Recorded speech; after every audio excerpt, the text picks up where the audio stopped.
Bonsoir et bienvenue à tous. Le groupe des BRICS s'est réuni pour un sommet de plusieurs jours à Johannesburg en Afrique du Sud. Brésil, Russie, Inde, Chine et l'Afrique du Sud composent ce bloc non occidental qui œuvre à renforcer son influence politique et économique dans le monde. Et au programme de ce 15e sommet, l'élargissement du réseau à de nouveaux membres des pays émergents. Mamadou Diouf, bonsoir et vous êtes éditorialiste. Bienvenue sur ce plateau.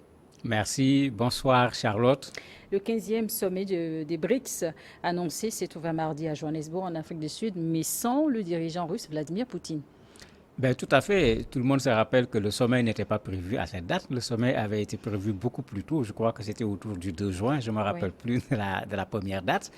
Et il y avait cette équation avec le mandat d'arrêt international délivré par la CPI contre le président russe Poutine. Poutine sera-t-il en Afrique du Sud ou pas? Rappelez-vous qu'on était arrivé à un niveau où même à un certain moment, certains en Afrique du Sud proposaient que l'Afrique du Sud quitte la CPI pour ne plus avoir à devoir arrêter Poutine s'il arrivait en Afrique du Sud. Mais finalement, je crois que le président sud-africain et le président russe se sont entendus pour trouver une formule. Poutine n'allait plus venir, c'est Lavrov qui est parti et Poutine allait pouvoir participer, comme on l'a vu, à travers une sorte de vidéoconférence où lui, il n'était pas sur place pendant que les autres étaient sur place. Je crois qu'ils ont coupé la poire en deux parce que certainement le président sud-africain n'allait pas dans le sens d'attraper Poutine et ce ne serait pas une première. Quand l'ancien président soudanais El-Béchir était dans la même posture, il était allé en Afrique du Sud et il n'avait pas été arrêté et remis à la CPI. Si l'Afrique du Sud n'avait pas arrêté le président soudanais, je ne vois pas l'Afrique du Sud arrêter le président russe pour le remettre à la CPI. Mais ça allait être extrêmement compliqué quand même d'un point de vue diplomatique. Et ils ont trouvé, à mon avis, le meilleur accord pour permettre aux BRICS de continuer leur chemin. Donc, si le risque d'arrestation était moindre, pourquoi alors il n'a pas répondu au rendez-vous?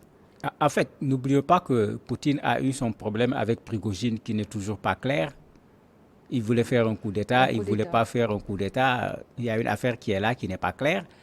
Il y a la guerre au niveau de l'Ukraine avec un renforcement du matériel militaire de la part des Occidentaux. Même sans le mandat d'arrêt, Poutine a des arguments pour ne pas aller en Afrique du Sud par rapport à la situation actuelle. Actuel. S'il partait également, d'un point de vue communication, on risque de dévier ce que les BRICS font. Actuellement, on parle des BRICS. On parle de l'Afrique, on parle d'élargissement. On ne parle pas de Poutine. Pourtant, il est en train de participer indirectement par son ministre des Affaires étrangères, directement quand c'est nécessaire par l'intermédiaire de la visioconférence. Mais s'il était venu, le débat va porter sur Poutine et en Afrique du Sud. On va l'attraper, on ne doit pas l'attraper, ils doivent l'attraper, l'Afrique du Sud doit respecter. Les BRICS risquent d'être effacés par la présence de Poutine d'un point de vue communication politique. Certainement, les gens ont fait toute cette réflexion en se disant, mais attendez, quand on regarde qu'il reste là-bas et qu'il participe, ça n'empêchera pas du tout à ce sommet de se faire comme il se doit et on évitera d'aller discuter sur une question qui ne fait pas partie de l'ordre du jour du sommet. Actuellement, vous entendez qui dans le sommet parler d'arrêter Poutine ou pas par rapport à la CPI? Et bon, c'est parce que Poutine n'est pas sur place. Et autre observation, c'est justement ce sommet est axé sur les nouveaux partenariats avec l'Afrique. Oui. Et récemment, la Russie a déjà aussi réuni les dirigeants africains Oui, lors d'un sommet. c'est ce problème. Quand je regarde le sommet, c'est bien qu'on ait invité autant de présidents africains. D'ailleurs, le sommet, c'est les BRICS et l'Afrique. Mais j'aurais préféré qu'on invite l'Union africaine. Parce que je le dis tout le temps, il faut qu'on se mette ensemble pour peser. BRICS, c'est quoi? C'est simplement ça. C'est une économie russe qui est forte. C'est une économie chinoise, une économie indienne, une économie brésilienne. Les gens se rendent compte que, mais attendez, nous ne pouvons pas continuer seuls à faire face à un système mondial qui n'est pas juste. Il faut qu'on se mette ensemble pour peser plus lourd et pour pouvoir également faire en sorte qu'on ne continue pas dans ce chemin d'un développement où il y a certains qui en profitent le plus par rapport à d'autres. Mais je me dis que l'Union africaine devrait faire exactement la même chose. L'Union africaine est en train de demander à rentrer dans le G7. Ils sont en train de demander à avoir un poste au niveau du Conseil de De sécurité, un poste sécurité. permanent. Pour moi, c'est la même démarche qu'il fallait utiliser. Parce que regardez ce qui se passe. Quand vous mettez les BRICS ensemble, quand on part au FMI, à la Banque mondiale, quand il faut voter, les 5 pèsent 15%. Ce qui veut dire que ce n'est pas eux qui vont contrebalancer à l'heure actuelle ce qui se passe au niveau du FMI et de la Banque mondiale. Mais prenez le Sénégal, tout seul. Si l'Afrique du Sud, la Chine, l'Inde, etc. pèsent 15%, le Sénégal seul pèse combien? Mais si le Sénégal se lève pour dire qu'on va réformer le FMI, on va réformer la Banque mondiale, mais vous pouvez tenir le discours révolutionnaire que vous voulez, ça ne changera absolument rien. Mais si les BRICS parviennent effectivement à faire une ouverture, pas seulement vers des pays africains, mais vers des pays qui économiquement sont assez solides, pour que, en se mettant ensemble, qu'ils puissent peser sur l'économie mondiale, je ne dis pas qu'ils vont changer tout de suite le cours de l'économie mondiale, mais les choses ne se passeront plus comme elles se passaient auparavant. Et ça a déjà commencé parce qu'entre les BRICS, ils commencent à échanger non pas avec le dollar, mais avec leur monnaie. Et ce n'est pas quelque chose de négligeable. À ce sommet, il est également discuté les demandes d'adhésion de nouveaux membres. Plusieurs pays, au moins 23, ont déjà, en tout cas, ont déjà déclaré leur intention de demander une adhésion aux BRICS. Et qu'est-ce qui les attire autant? Mais il y en a plus, hein. Il y a pratiquement une quarantaine de pays qui veulent rentrer. Mais ce qui les attire, c'est ce que je disais tout à l'heure sur le FMI et la Banque mondiale qui gèrent un peu l'économie à l'échelle internationale. Tout le monde est d'accord que ce qui se fait n'est pas normal. Le FMI, la Banque mondiale ont accompagné nos pays africains pendant 60 ans. Le développement est où? Il n'est même pas encore devant nous dans l'immédiat si on continue de la sorte. Rappelez-vous la crise des subprimes avec les logements aux États-Unis qui a mis une bonne partie des pays du monde dans la difficulté. Pour résoudre la crise, on a pris énormément d'argent donné à ceux qui en avaient le moins besoin, c'est-à-dire les banques, ceux qui étaient déjà riches. Mais c'est ça qu'on veut changer. Mais pour le changer, il faut qu'on mette en place une structure qui soit capable de faire face. Et comme j'ai dit tout à l'heure en prenant l'exemple du Sénégal, prenez n'importe quel autre pays tout seul qui veut s'opposer à ce système, il ne pèse pas grand-chose d'un point de vue politique, il ne pèse pas grand-chose d'un point de vue économique pour pouvoir amener ces gens à changer de direction. Mais si effectivement les BRICS parviennent à s'élargir et à peser encore beaucoup plus lourd sur l'économie mondiale, quand ils vont parler, on sera obligé de les écouter. Alors que si vous prenez ce qui se passe actuellement dans la richesse mondiale, un quart de la richesse mondiale est détenu par ces BRICS-là. Ils ne détiennent pas seulement un quart de la richesse mondiale, mais ils ont 42% de la population globale. Mais ça veut dire que ces gens, on est obligé de compter avec eux.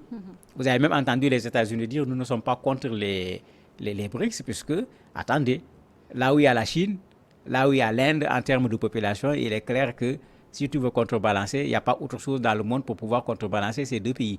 Mais si vous parvenez à y ajouter le continent africain qui pèse également 1 milliard sur ce plan, mais vous imaginez que l'essentiel du monde va se trouver dans un côté. Mais si ce monde-là s'organise, il pourra parfaitement faire face. Si la Chine a su développer son économie au point de compter, l'Inde est en train de vouloir compter, mais si on se met ensemble, on comptera davantage. Et cette sorte de dictature d'un système économique mondial, cette dictature va prendre obligatoirement fin si les gens se donnent les mains. Autrement dit, avec les BRICS, c'est un nouvel ordre mondial qui se crée. Mais bien sûr. Mais bien sûr, le discours du président chinois hier, il disait il faut revoir la gouvernance mondiale dans un sens plus juste, dans un sens plus équitable. Mais qu'est-ce que les jeunes Africains réclament depuis fort longtemps? Qu'est-ce qu'on reproche à nos dirigeants africains? C'est cela. Vous avez une coopération mondiale qui n'est pas juste. Mais quand même, ne nous trompons pas. Je ne dis pas que les Chinois sont gentils. Oui. Parce que ça aussi, il ne faut pas qu'on fasse de confusion. Les Chinois sont en Afrique pour leurs intérêts. D'abord, ils ne sont pas en Afrique pour les Africains. Les Russes ne sont pas en Afrique pour les Africains. Ils sont là pour les intérêts d'abord. Et ils sont là également dans le cadre d'une autre bataille géopolitique qui n'a rien à voir avec chacun de nos pays. Mais quand vous regardez ce qui se passe, les BRICS peuvent changer les données du monde. Parce que la Chine a changé les données en Afrique. Si on rappelle les chiffres, en 90, les entreprises occidentales remportaient 85% de tout ce qui existe comme marché en Afrique pour ce qui est des infrastructures. 90. En 2013, les Chinois avaient 12% des parts de ces marchés. En 2023, les Chinois en ont 31%. Et tout le monde le sait, on voit les Chinois construire comment on l'appelle encore, les stades, les routes, les assemblées dans nos pays, etc. D'un point de vue infrastructure, ils sont là. Il y a 10 000 entreprises chinoises actuellement en Afrique. 10 000 entreprises chinoises. Mais ça veut dire que la Chine seule est en train aujourd'hui, sur le territoire africain, de prendre une part tellement importante que les Occidentaux, si on les appelle ainsi en mettant les Américains et les autres de côté, disent aux Africains non, il ne faut pas collaborer avec la Chine parce que chez eux, on ne respecte pas la démocratie. Chez eux, parce que c'est toujours la même chanson. On parle d'économie, on vous parle de démocratie. On parle d'économie comme on le fait avec l'Ouganda. On dit, bon, comme vous sanctionnez les homosexuels, on ne va pas vous accepter de vous donner ceci. Ce qui a été fait également avec le Zimbabwe à un temps, avec l'ancien président Robert Mugabe. Mais en fait, on fait de l'économie où on nous impose des valeurs civilisationnelles qui ne sont pas nos valeurs. Alors que ce système prend tous ces éléments en même temps. Ça prend tous ces éléments en même temps. Quand le FMI et la Banque mondiale donnent des prêts ou des aides, il y a des conditionnalités. C'est vrai que tu acceptes, mais tu acceptes avec ces conditionnalités. Et parfois, quand vous regardez les conditionnalités, ça n'a rien à voir avec ce qui va faire le développement du pays qui prend le prêt. Mais avec les BRICS, avec les Chinois, avec la Russie, avec l'Inde, vous n'avez pas ce genre de conditionnalité. C'est pourquoi, mais si les pays peuvent avoir, d'un point de vue financier, d'un point de vue apport pour la mise en place de ces infrastructures, avec les BRICS, ce qu'on avait avec les autres, sans ces conditionnalités, sans ces implications dans la gestion intérieure des pays, mais ça permet de comprendre pourquoi il y a une quarantaine de pays qui font la queue et qui veulent aller être membres des BRICS. Mais ça ne sera pas, bien sûr, une chose facile parce que là-bas également, il ne faut pas qu'on nous recrée une sorte des Nations Unies avec les 5 premiers qui ont droit de veto et les autres qui viennent après, qui sont des membres de seconde zone, etc. Il y a un travail à faire. Parce que sinon, comme je l'ai dit, ni les Chinois, ni les Russes, ni les Indiens, ni qui que ce soit ne vient en Afrique tout simplement pour faire le bonheur des Africains. Ils viennent pour leurs intérêts. C'est aux Africains également de s'assumer pour défendre les intérêts de l'Afrique. Justement, après 60 ans d'essai, comment aujourd'hui les dirigeants africains pourront-ils parvenir à faire de l'Union africaine une organisation régionale aussi forte, influente et puissante comme par exemple l'Union européenne? Mais en fait, c'est ça l'objectif. On était en train de parler de Zeleka, libre-échange. Ben, c'est tout le contraire de ce qu'on voit actuellement par rapport au Niger, au Mali, etc. On veut mettre en place cette zone de libre-échange. Si on laisse les choses continuer comme telles, les Chinois s'installaient, les Russes s'installaient, mais le libre-échange va bénéficier à qui? Mais à eux. Alors que le principe de ce libre-échange, c'était de faire en sorte que les Africains vendent aux Africains, que les Africains achètent aux Africains, qu'on puisse accumuler de l'argent au niveau de l'Afrique, qu'on puisse avoir des gens qui ont une puissance économique qui leur permet, au lieu qu'on aille chercher cet argent chez d'autres, qu'un Nigérian, un Togolais, un Sénégalais se mettent ensemble et qu'ils soient capables de mobiliser des milliards pour pouvoir gérer des projets que actuellement, le plus souvent, dans nos pays, nos entrepreneurs, nos opérateurs économiques ne peuvent pas gérer parce qu'ils n'ont pas la puissance financière, ils n'ont pas derrière une banque qui peut leur donner la garantie. Mais si on favorise ces Africains, mais ces Africains pourront faire ce que certaines sociétés chinoises font chez nous. Et ces Africains pourront faire ce que les sociétés occidentales font chez nous. Mais en ce moment, on a l'emploi, on a la compétence, et l'argent que ça produit reste sur le continent africain, au lieu d'être pris par l'entreprise qui finit son travail, qui prend son bénéfice, qui part avec, en nous laissant éventuellement un peu d'argent en termes de taxes, parce que souvent, quand ils viennent également, ils négocient pour que la taxation ne soit pas trop forte, puisque c'est eux qui viennent avec leur propre argent, mais on perd sur toute la ligne. Mais on a intérêt, et je ne sais pas, est-ce qu'il est besoin de l'expliquer, de mettre les pays africains ensemble. Prenez un exemple qui est un détail. Je veux installer au Togo une usine pour fabriquer, j'allais dire, des écrans de télévision. Une bonne usine devrait pouvoir fabriquer, disons, 100 écrans par jour, ce qui est très peu. Si je fabrique 100 écrans par jour au Togo, est-ce que le marché togolais peut consommer ce que je produis? Mais ça pose problème. Pour que j'écoule, il faut que j'aille vers d'autres pays. Et c'est ça l'intérêt. de cette ZLECA qu'on devrait mettre en place. Et ça permettra à nos pays de pouvoir échanger, de pouvoir aller dans le sens de produire à une échelle qui permet d'être non plus dans de petites entreprises, des PME et autres qui sont là pour faire de la sous-traitance par rapport à des structures occidentales, mais avoir de grosses entreprises africaines qui pourront même aller gagner des marchés en Europe. Parce qu'il faut qu'on aille conquérir également les marchés des autres. Il ne faut pas qu'on se contente de notre marché, qu'on leur montre que nous avons également la compétence. Outre les questions d'adhésion inscrites à l'ordre du jour à ce sommet des BRICS, le commerce et le développement des infrastructures sont aussi discutés, mais également des sujets sur la manière d'accélérer l'abandon du dollar au détriment des monnaies locales dans les échanges entre les pays membres. Justement, quelles problématiques pose aujourd'hui l'utilisation du dollar comme monnaie d'échanges commerciaux? Prenons un exemple tout simple. Le dollar est la monnaie des Américains. Il peut faire monter le dollar, il peut faire descendre le dollar. Moi, j'en ai été victime lors d'une consultance que j'avais négociée en dollars. On m'a payé 50%, c'était très bien parce que le dollar était à un taux très intéressant. 4 mois après, le dollar était tombé. Donc, au finish, en CFA, on ne m'a pas payé ce que j'attendais parce qu'entre-temps, le dollar a baissé. Mais ça, c'est à l'échelle d'un individu. Oui.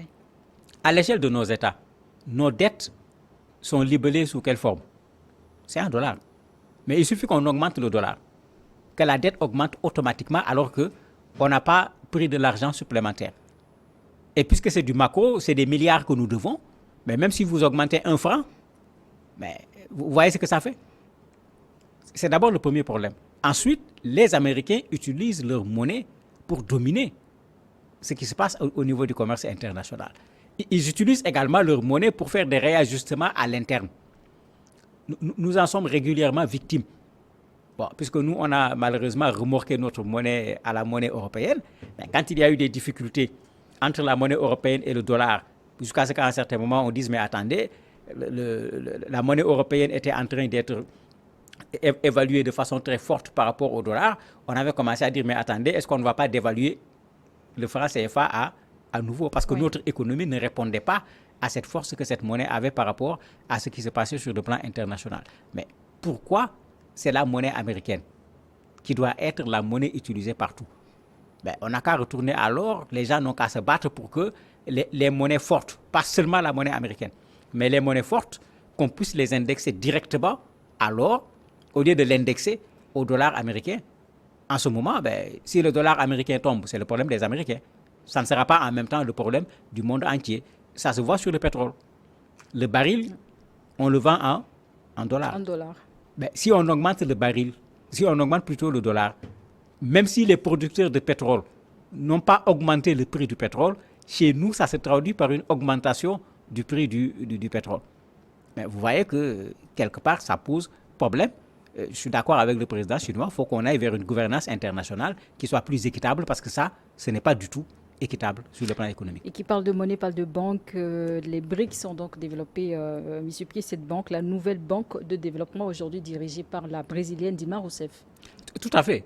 En fait, quand on regarde ce qui se passe, c'est une sorte d'alternative qu'on essaie de mettre en place par rapport au FMI, par rapport à la Banque mondiale, par rapport au système monétaire actuel, par rapport au système économique actuel. Mais pour faire une alternative, on ne peut pas se contenter de dire nous ne sommes pas d'accord. Il faut mettre sur place quelque chose. Je parlais tout à l'heure de l'Afrique en disant qu'on mette en place nos opérateurs économiques qui ont les moyens. Mais s'ils mettent en place une banque qui est suffisamment forte, où les Africains peuvent aller faire des prêts, dans des conditions qui sont préférables aux conditions auxquelles ils ont des prêts à la Banque mondiale, au FMI, avec la France, avec les États-Unis, mais quel pays africain va se tourner vers ces gens? Mais il faut une alternative. Oui. Et c'est dans ça qu'ils sont. Effectivement, c'est dans ça qu'ils sont. Ils veulent qu'on quitte ce monde pratiquement unipolaire aujourd'hui sur le plan économique, à la limite même sur le plan politique, parce qu'on nous dit c'est comme ça. Si tu ne fais pas comme ça, ce n'est pas normal. Mais s'ils réussissent à mettre en place une banque qui pèse à l'échelle internationale, vers laquelle les pays peuvent se tourner pour avoir des prêts avec des conditions qui sont meilleures que ce qu'on avait ailleurs, mais il est clair que cette banque-là va amener le système international actuel à changer obligatoirement. Obligatoirement, parce que dans l'économie, ce n'est pas la parole, ce n'est pas le discours, ce n'est pas la détermination, c'est ce que tu mets dans le panier qui va compter, puisque là-bas, c'est l'argent qui parle. Vous l'avez déjà évoqué, mais vous allez permettre qu'on revienne sur ces deux points. D'abord, pour les BRICS, quels sont les intérêts d'accepter de nouveaux membres? Ben, les nouveaux membres, c'est la première chose, c'est qu'ils sont à 5. À 5, ils pèsent quand même un peu, mais ça ne suffit pas par rapport à ceux qu'ils veulent concurrencer.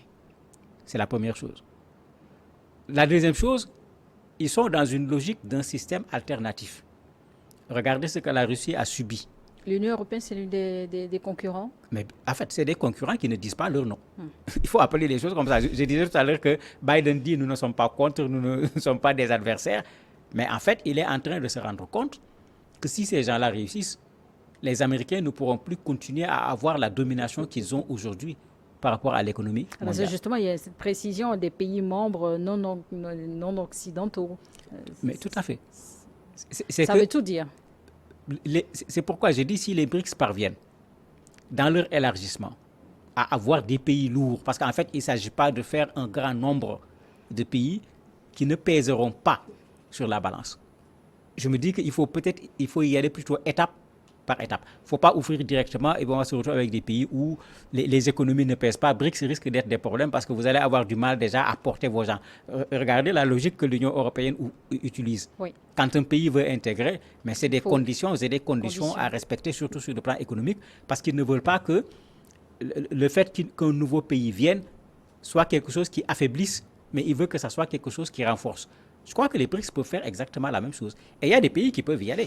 Il y a l'Arabie Saoudite qui demande à venir. L'Arabie Saoudite a quand même une certaine capacité financière. Vous avez l'Iran qui demande à venir. Vous avez Cuba qui demande à venir. Le Venezuela. Vous avez le Sénégal, parce qu'il y a les pays africains également. Il y a l'Égypte. L'Éthiopie. Voilà. Ou encore le Nigeria. Mais il faut aller dans le sens, effectivement, d'intégrer des pays petit à petit qui peuvent apporter quelque chose.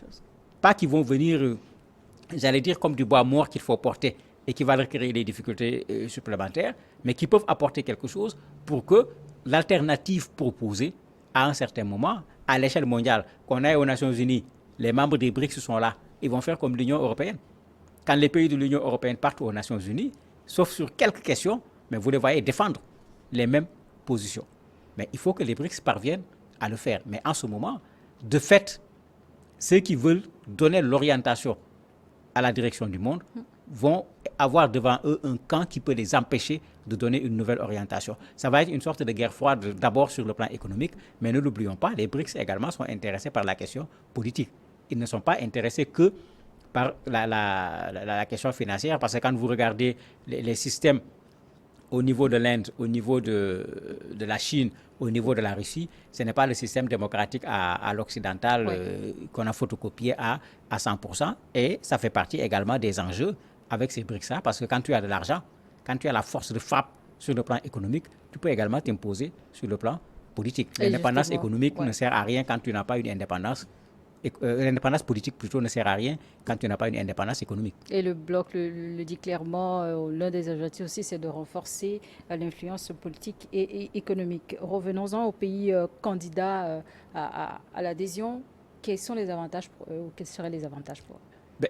En fait, on est dans un système mondial où, si je prends le cas du continent africain, quand vous sortez le Nigeria, quand vous sortez l'Afrique du Sud, qui pèse quoi? D'habitude, on nous disait que nous sommes à la limite négligeable par rapport à l'économie mondiale, 2%. Mais négligeable parce que nous passons notre temps à alimenter l'économie mondiale au lieu d'alimenter notre propre économie. Puisque beaucoup de nos pays ont une économie qui est extravertie. Même quand les gens détournent de l'argent, je me rappelle ce qu'Abdou Diouf avait dit une fois au Sénégal et qui avait fait sourire. Il avait dit à ceux qui ont détourné l'argent, au moins ramenez l'argent au Sénégal et investissez-le au Sénégal. Ça veut dire que même quand on détourne l'argent, à l'époque c'était la Suisse pour pouvoir aller cacher les paradis fiscaux. Voilà. Ouais. Mais comment on veut que ce continent puisse tenir debout? Si quand nous produisons de l'argent à travers les téléphonies mobiles, à travers toutes ces choses qui sont des entreprises particulièrement juteuses, l'argent part. Après, nous-mêmes, par nos comportements, nous sommes plutôt extravertis. En habillement, en consommation, en tout. Mais on ne va pas s'en sortir. Maintenant, l'intérêt avec les BRICS, c'est qu'on ne regarde plus ce système économique comme étant nécessairement le modèle à suivre. d'autant qu'il ne nous a pas donné de preuves jusqu'à présent, mais qu'on voit un autre modèle. Je ne dis pas que les pays africains aillent tout simplement suivre les BRICS, parce que comme je le répète, l'Inde, Russie, Chine ne viennent pas en Afrique pour faire plaisir aux Africains, ils viennent pour leurs propres intérêts. Il faut qu'on y aille nous aussi, en ayant de façon très claire une vision par rapport à ce que nous voulons, qu'on n'y aille pas simplement pour être des membres. Parce que finalement, on risque d'être ballotté. Afrique, États-Unis, Afrique, France, Afrique, Russie, Afrique, BRICS. Attendez, non. Je crois qu'il faut qu'on fasse le contraire maintenant, qu'on arrête de prendre 40 de nos chefs d'État d'amener quelque part, que l'Union africaine se décide. Quand il y a un sommet, on envoie 3 ou 4 présidents. Après s'être entendus sur des choses extrêmement claires, ils doivent pouvoir être les porte-parole de l'Afrique au lieu qu'on envoie là-bas 40 avions présidentiels pour une rencontre où, malheureusement, chaque président et son avion ne pèsera pas grand-chose. Merci, Mamadou Diouf, d'avoir accepté notre invitation. Le sommet des BRICS ouvert à Johannesburg, en Afrique du Sud, c'est jusqu'au 25 août. Actualité à suivre, bien sûr, sur NIO d'Info 1. Merci à tous de nous avoir suivis.